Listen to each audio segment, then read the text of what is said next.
way the Bible accords with clairvoyant research.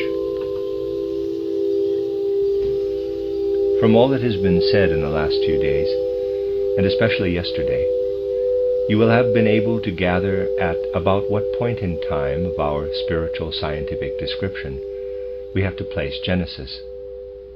In fact, we have pointed out that the first monumental words of the Bible mark the moment when we should say, in terms of spiritual science, that the substance, which is still that of a united earth-sun, is making ready to separate. Then follows the separation, and during this whole process, that which is described in the opening passages of Genesis takes place. The Genesis account covers all that happens right into the Lemurian age, up to the separation of the moon. And what is described by spiritual science as coming after the withdrawal of the moon, namely the age of Lemuria and the beginning of the Atlantean age, is to be found in the description following on after the days, in quotes, of creation. We mentioned this yesterday. We also referred to the profound meaning in the statement that man's body was imprinted with the dust of Earth-Moon. This was at the same point in time as the ascent in the cosmos, which we called the cosmic advancement of the Elohim to become Jehovah Elohim. We were to think of this advancement as more or less coinciding with the beginning of the moon's activity from outside. We must make sure we think of the activity of the moon, that is, of the beings who were connected with the process of the moon's withdrawal, and therefore of the moon's activity from outside, as being associated with the totality of the Elohim, with what we call Jehovah Elohim. So we can say, the effect of the moon on the earth in its first stage, corresponding with everything coming under the heading of the imprinting of the dust of the moon-like earth matter into the human body. Let me read that one more time. The effect of the moon on the earth in its first stage corresponds with everything coming under the heading of the imprinting of the dust of the moon-like earth matter into the human body. The human body, which up to this point had consisted solely of warmth, is given what is usually translated in the words, quote, "And the Lord God breathed into his nostrils the breath of life, and man became a living soul," close quote, or to put it better, a living being. We must not fail to notice the aptness, the grandeur, the power of the biblical words. I have impressed upon you that the moment of actually becoming earthly man depended on his being permitted to remain spiritually in a spiritual state until suitable conditions were present in the developing earth itself. Through the postponement of taking on flesh, he was able to become mature. If he had had to descend sooner from his spiritual state to a bodily one, let us say during the processes indicated by the fifth day, he could only have become a being physically resembling the creatures described as living in the regions of air and water. How does Genesis actually describe this essential nature of man? Wonderfully. The passage is a model of accurate and appropriate wording. We are told that the creatures, that is, the group souls who descended into earth matter on the fifth day, became living creatures, what we actually call living creatures today. Man did not descend as yet. The group souls who were still, as it were, in the great reservoir of the spirit world did not descend until later. And when the sixth day came, it was first of all the animals closest to man, the earthly animals proper, who came down. So even during the first part of the sixth day, man was not permitted to descend into solid matter, for if he had imprinted into himself at that time the forces of the developing earth, then physically he would have become a creature resembling the earthly animals. The group souls of the higher animals descended first and populated the earth as distinct from the air and the water. Only after that did the conditions gradually arise favorable to the formation of the prototype of humankind.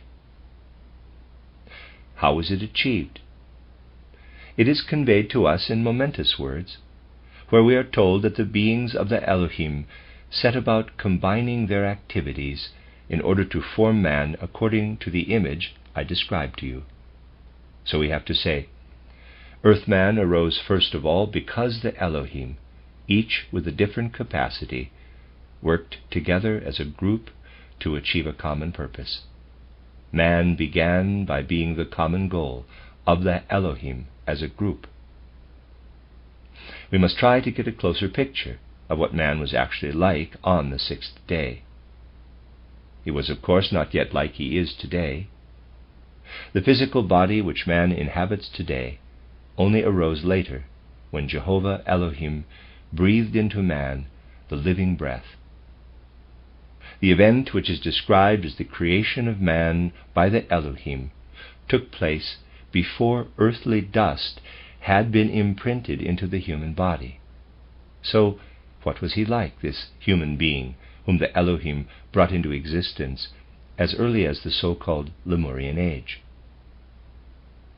Remember what I have often said about the essential nature of a present-day person.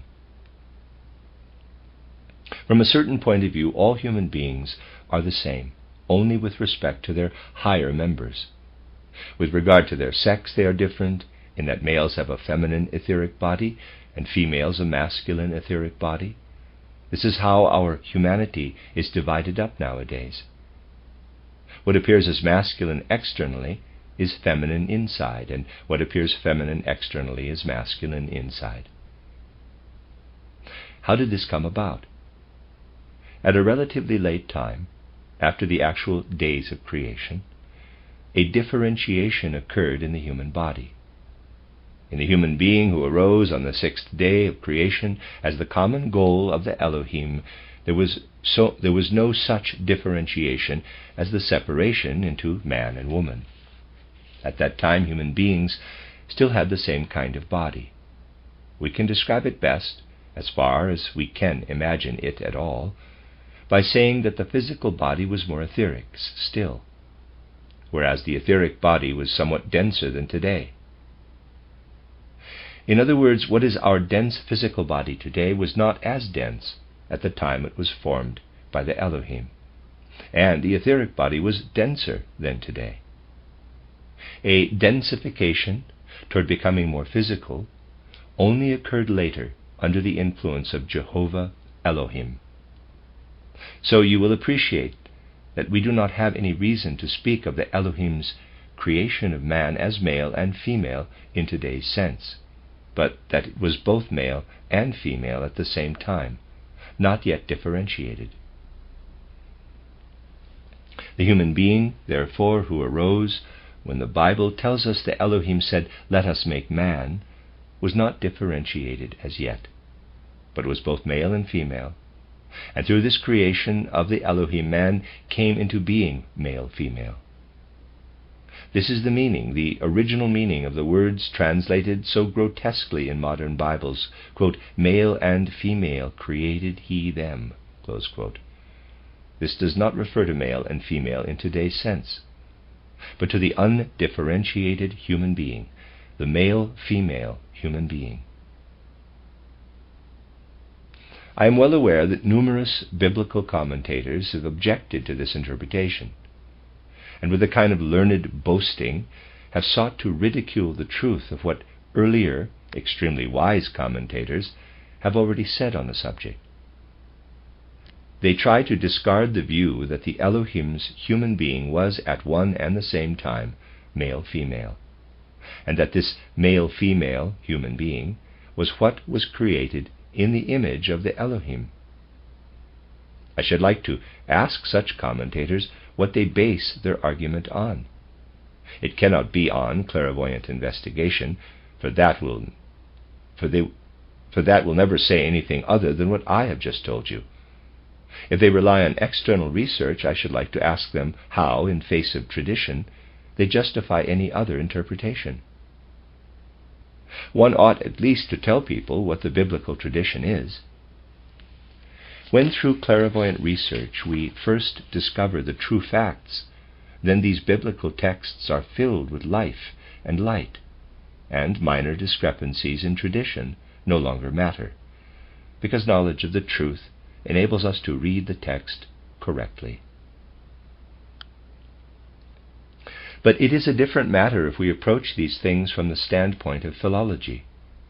We should realize that right into Christian times there was nothing even in the first chapters of the Bible to mislead anyone into reading the text as it is read today. There were no vowels in it at all, and the text still had to be broken down into separate words. The punctuations which in Hebrew signify the vowels were only inserted later. Without being prepared by spiritual science, what right has anyone to offer an interpretation of the original text, of which he can say, on the basis of scholarship and conscience, that it is reliable? So, where the Elohim's creation of man is concerned, we should see it as a preparatory stage of human existence. All the processes coming under the heading of, quote, human propagation, close quote, were at that time more etheric, more spiritual. They were on a higher level, one could almost say on a higher plane. It was the activity of Jehovah Elohim which first made man into what he has become today. That had to be preceded by the systematic creation of the other, lower creatures. Thus, this latter creation became living creatures by what one might call a premature act of creation. The same expression, nephesh, living creature, is applied to these animals, and is ultimately applied to man. But how is it applied to man? At the moment when Jehovah Elohim comes on the scene and makes man into the man of today, we are told emphatically that Jehovah Elohim imprints man with neshama. It is through having a higher member imprinted into him that this man became a living being. That this same man became a living being. Note what an immensely significant and fertile concept is introduced into the theory of evolution by the Bible itself. It would be foolish in the extreme not to recognize that as regards his external form, man belongs at the peak of animal creation. This small concession may be made to Darwinism, but the essential thing is that man did not become a living creature in the same way as the other lower creatures, whose nature is described as nephesh, but that man had first to be given a higher member which had already been prepared in the soul's spiritual realm. Here we meet with another parallel between the ancient Hebrew doctrine and our spiritual science. When we speak of human soul qualities, we distinguish between sentient soul, intellectual soul, and consciousness soul. We know that initially these arose in their soul spiritual form during the first 3 days of creation. That was when they were first designed. But the incorporating of these, the imprinting of these in a physical body, which became the expression of the actual inner essence of man's soul being, happened much later. What we have to hang on to is that the spiritual part arose first. Then this is first of all clothed in an astral part, and then condenses stage by stage to the etheric physical level. And that, not until then, is the spiritual imprinted into it. What had been created earlier is imprinted into the body as the breath of life. Thus what was implanted as a seed into the human being by Jehovah Elohim had already been formed earlier. It was there in the womb of the Elohim. Now it is imprinted into man whose bodily nature had been built up from another direction. So it was something that came through another stream. And with this imprinting of neshama, it now became possible to give to man the potential to become an ego. For these old Hebrew expressions, nefesh, ruach, neshama, are none other than what we have described as corresponding to our spiritual scientific terms of sentient soul, intellectual soul, and consciousness soul. We have to realize that the stages of this evolution form an extremely complicated process. We have to think of everything to do with the days of creation, everything that is the work of the Elohim before they advanced to Jehovah Elohim, as having taken place in higher spiritual realms. And what we can observe physically today in the human world did not arise until Jehovah Elohim began to be active. Everything we find in the Bible, and again now through clairvoyant perception, without which we should have no understanding of man's actual inner nature, all this was kept alive in the consciousness of Greek philosophers through their initiation centers. This was especially the case with Plato, but also even with Aristotle. Anyone familiar with the works of Plato and Aristotle knows that there was still an awareness that man first became a living being through the introduction of a higher soul spiritual member, whereas the lower creatures went through different evolutionary processes. Aristotle expresses it somewhat as follows. He said that the lower animals became what they were through other processes of evolution, but that at the time when the forces which are active in the animals were able to become effective, the soul spiritual being of man, which still hovered in higher regions, was not yet permitted to acquire an earthly body, otherwise it would have remained at the animal stage. The being of man had to wait, and in him the lower animal stages had to be ousted from their sovereignty through the implanting of the human member. To express this, Aristotle made use of the word phthairestai. What is meant by this was, quote, of course, superficially speaking, man has the same bodily functions as animals, yet in the animal these functions are supreme, whereas in man the bodily functions have been dethroned and have to follow a higher principle, close quote. This is what phthairestai means. The same truth lives behind the biblical story of creation. Through the implanting of neshama, the lower members were dethroned. With the bearer of his ego, man has acquired a higher member. But his earlier, more etheric nature thereby became differentiated downward. Man acquired an external bodily member and an inner, more etheric member, the one becoming denser and the other more rarefied. The same principle was repeated in man, which we have come to recognize as running through the whole of evolution. We saw warmth being condensed to air and rarefied to light, air being condensed to water and rarefied to sound ether, and so on. The same process takes place on higher levels in man. The masculine-feminine element became differentiated into man and woman, and further, the denser physical body moved to the outside, and the more rarefied etheric body in an invisible condition to the inside. We could also call this a reference to the progress from the creation of the Elohim to the creation of Jehovah Elohim. The human being we know today is the creation of Jehovah Elohim, and the sixth day, therefore, corresponds to our Lemurian age, in which we speak of the male-female human being. The Bible also speaks of a seventh day, and we are told that on this seventh day the Elohim ceased their work. What does this actually mean? How are we to understand this further episode? We only grasp it properly from a spiritual scientific point of view when we realize that this is the very moment when the Elohim go through their advancement to Jehovah Elohim.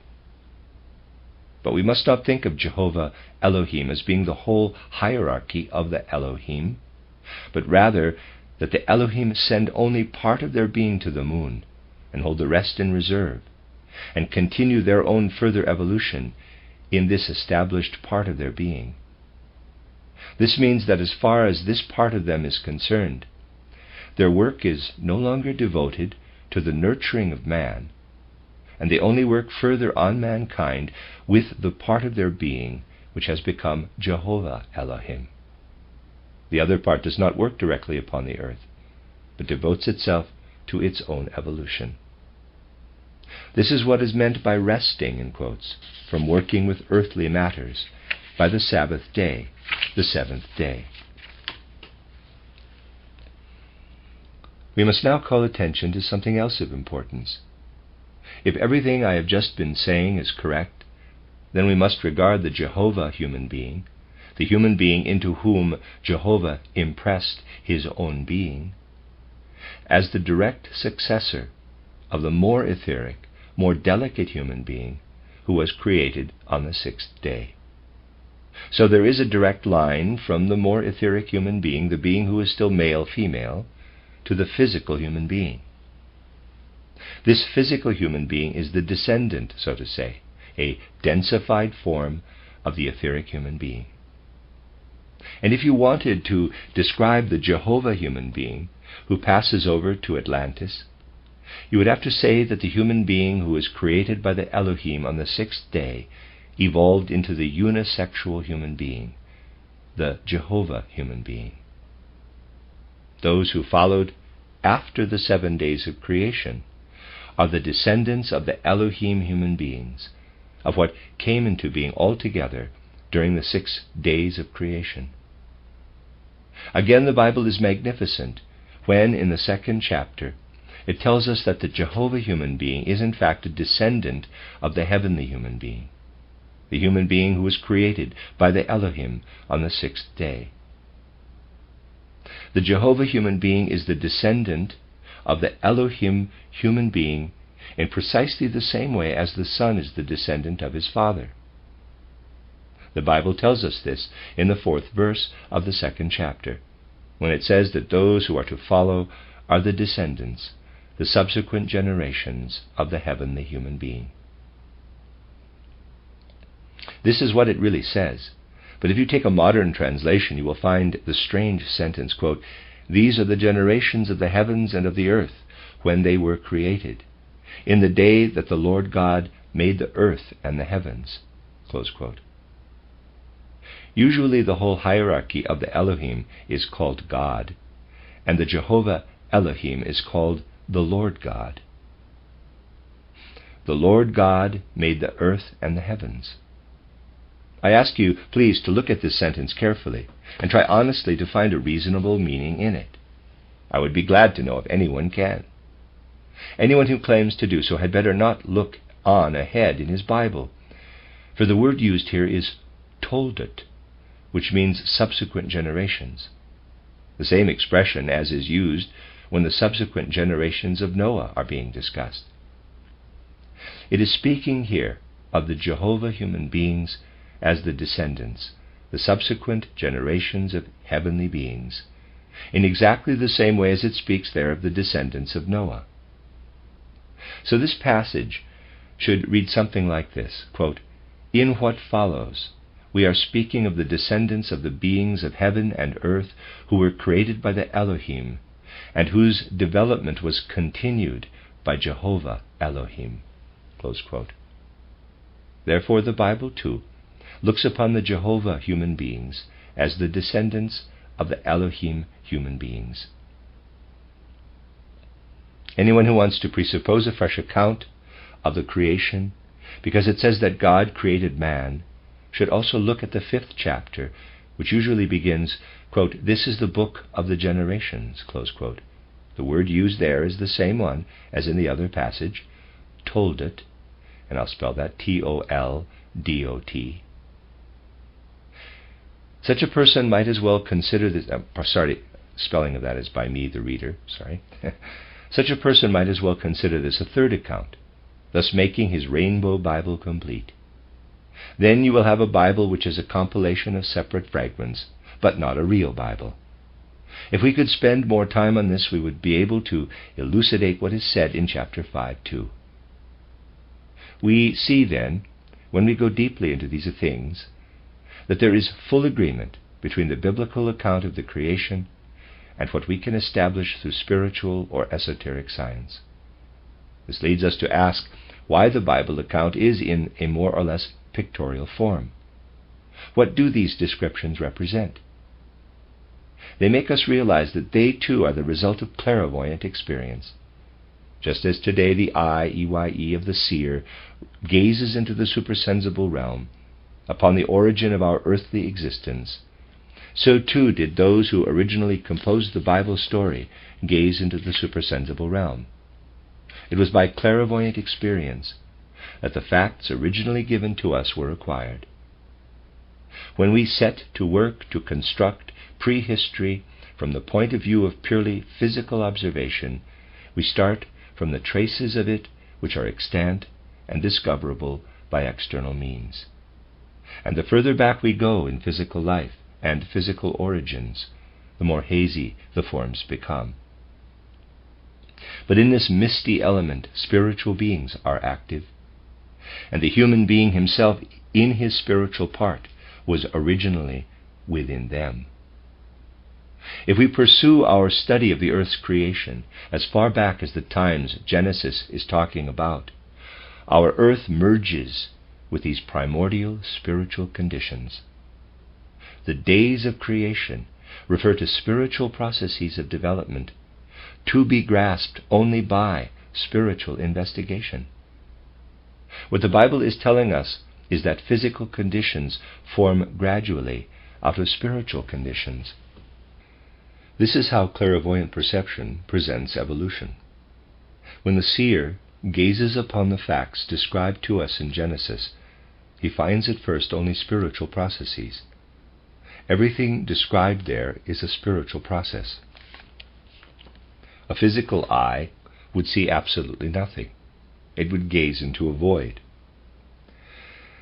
But as we have seen, time moves on. Little by little, clairvoyant perception sees the solid element crystallize out of spirit, in the same way as ice forms and solidifies out of water. Out of the flowing sea of the astral, of the devaconic world, there emerges the shapes and forms which can now also be seen by the physical eye. That is, in the further course of clairvoyant observation, within the pictures which can initially only be grasped spiritually, physical existence emerges like a crystallization.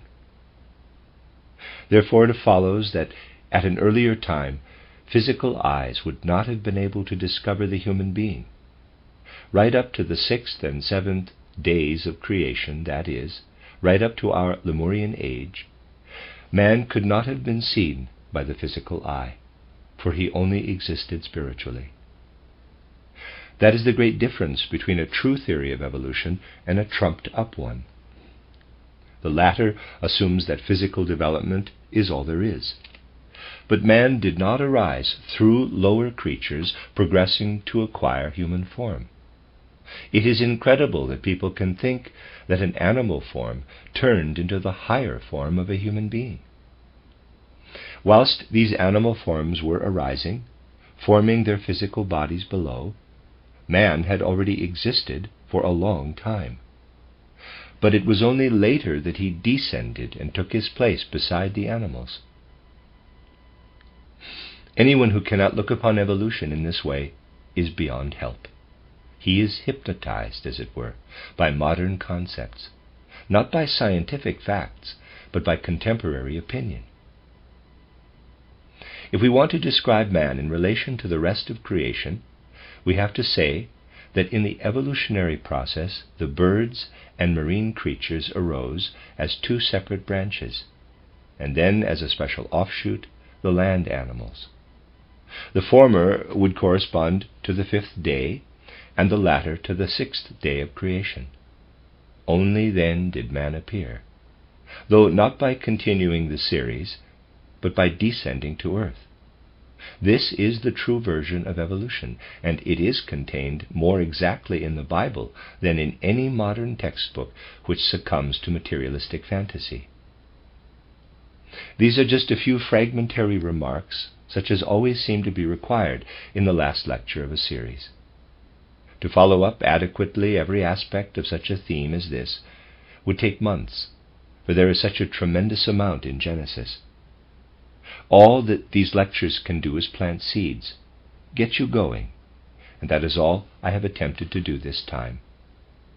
I would like to give special emphasis to the fact that it was not especially easy for me to give this particular course of lectures, for it is no easy matter for someone who has been attending them to realize how difficult it is to reach the deeper foundations of the biblical story of creation, and to find the parallel between already ascertained spiritual facts and the corresponding passages in the Bible. If one works conscientiously, the task is an extremely exacting one. It is often assumed that the eye, E-Y-E, of the seer can reach whatever it wants to see, that you only have to look and everything comes by itself. An inexperienced person often thinks he can explain everything easily, but the further you probe, the more numerous the difficulties become. This is so even in ordinary external research.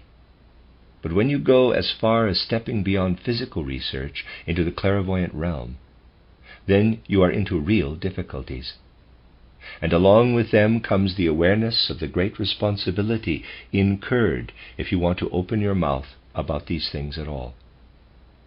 Nevertheless, I believe I may say that I have not made use of a single word in these lectures which, as far as it goes in our language, is not an adequate expression which can lead to the right picture. But it was not easy. You know, the intention was there to ask our dear friend Herr Seiling to give a report at the beginning or end of these lectures about the 7 days of creation, and to do it in his artistic way of speaking, of which we had an example yesterday. You will easily understand how impossible it would have been to have the usual text spoken, especially as we had been searching for an adequate way to express what is actually being said in Genesis. And there was a very faint hope that perhaps at the end of today, something in the nature of an interpretation acquired through spiritual research might have been presented. But with a large invasion of visitors over the last few days, we could not possibly venture even to attempt to put together an interpretation of Genesis which would be fit to present. It would not have been the right thing to do, to try, and we must put it off until later.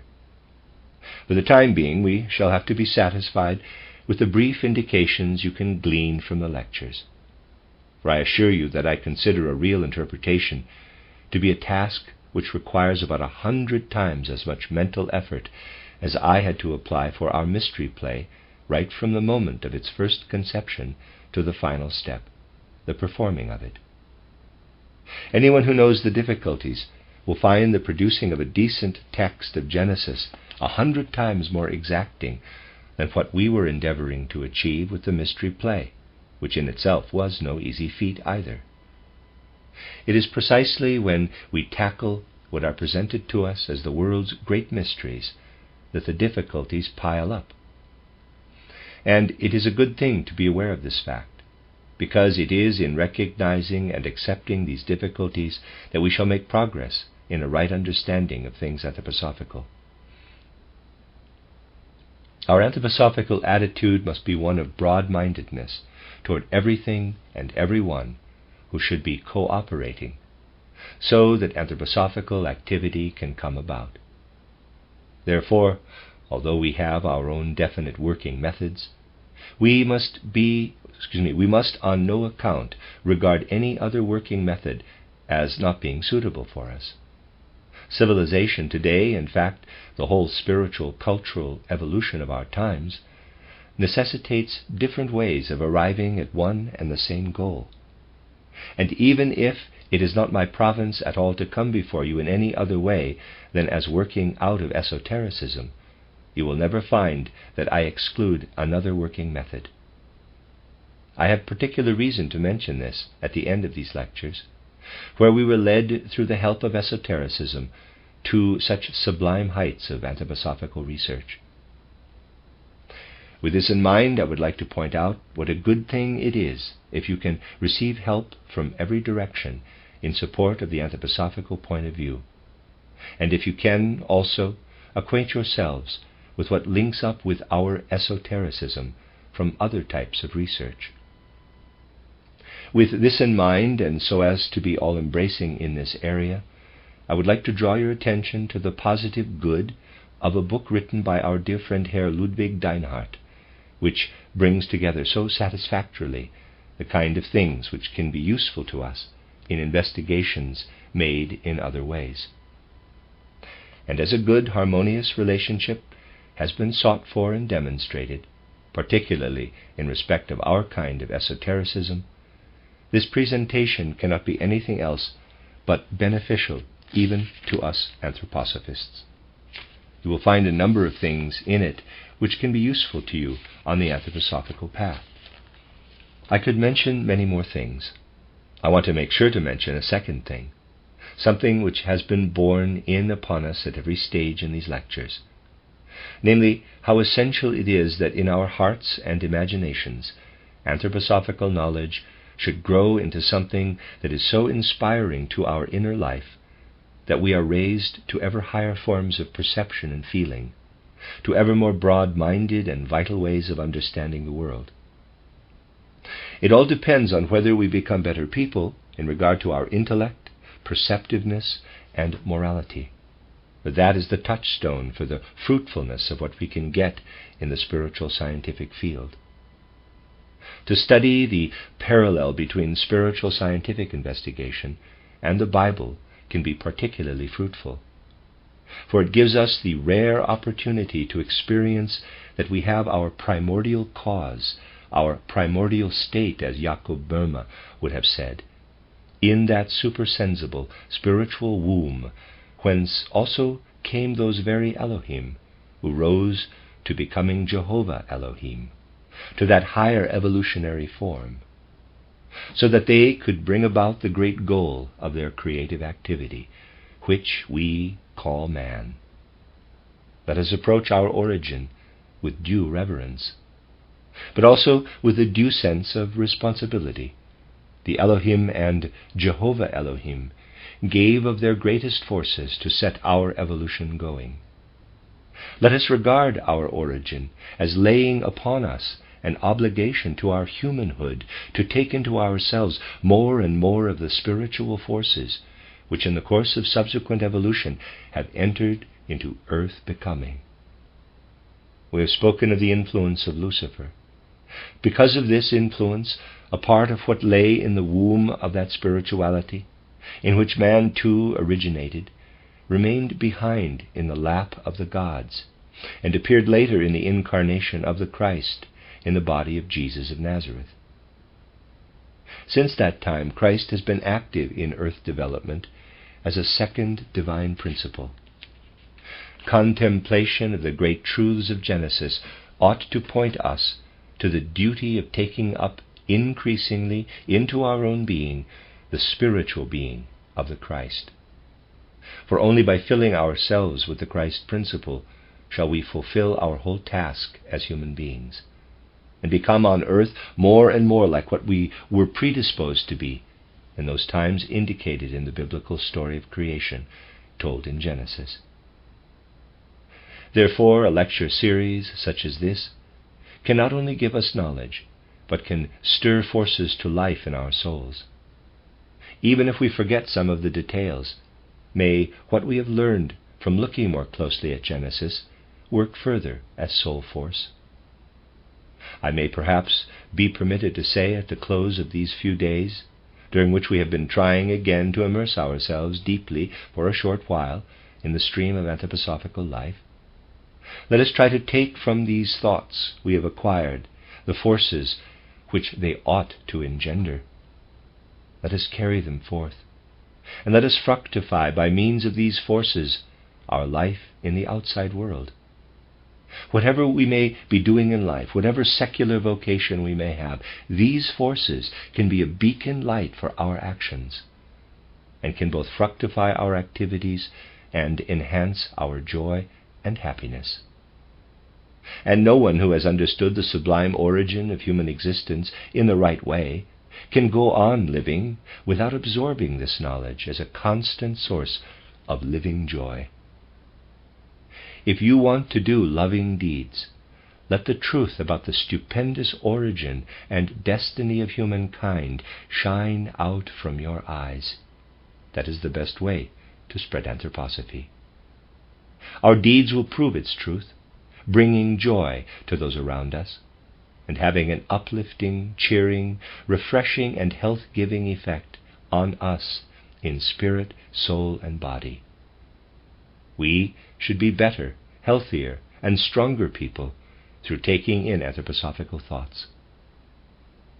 The most important thing is that a series of lectures such as this should work in this way. It should be a germinal force, which on entering the soul of the hearer springs forth and bears fruit for those around us. Although physically we go our separate ways, anthroposophists remain united in spirit. Let us collaborate in that we translate this teaching into life. Let us be filled with this spirit without weakening until the moment arrives when we come together not only in spirit, but meet again in the flesh.